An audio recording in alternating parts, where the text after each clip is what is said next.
31 जानेवारी 2026 पर्यंत सर्व निवडणुका घ्या। नोव्हेंबरपर्यंत ईव्हीएम मशीन्स पुरवा। स्थानिक स्वराज्य संस्थांच्या निवडणुकांबाबत सुप्रीम कोर्टाचे आयोगाला आदेश। सुप्रीम कोर्टाच्या आदेशाप्रमाणे महाराष्ट्राचे निवडणूक अधिकारी निवडणुका पार पाडतील। यामध्ये माझंही फार बारकाईने लक्ष राहील। स्थानिक स्वराज्य संस्थांच्या निवडणुकांवर उपमुख्यमंत्री अजित पवारांची प्रतिक्रिया।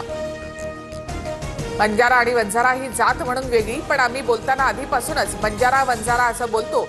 धनंजय मुंडे पलटले। बंजारा वंजारा एकच, काल धनंजय मुंडेंचं विधान। मराठवाड्यामध्ये ओला दुष्काळ जाहीर करा। रत्नाकर गुट्टे, राजू नवखरेंसह राजेश विटेकर, राहुल पाटील यांची अजित पवार यांच्याकडे मागणी। ढगफुटी सदृश्य पावसाने अहिल्यानगर, बीड, जालना, जळगावसह राज्यभरामध्ये ठिकठिकाणी मोठं नुकसान। पूर ओसरल्यानंतर घरं आणि शाळेची दयनीय अवस्था। नुकसान भरपाई देण्याची मागणी। सप्टेंबर महिन्यामध्ये झालेल्या अतिवृष्टीमुळे राज्यभरातील 17,85,714 हेक्टर क्षेत्र बाधित। 30 जिल्ह्यांमध्ये सर्वाधिक फटका। नुकसानग्रस्त शेतकऱ्यांना आर्थिक मदत देण्यास उपाययोजना सुरू। कृषी मंत्री दत्तात्रय भरणे यांची माहिती।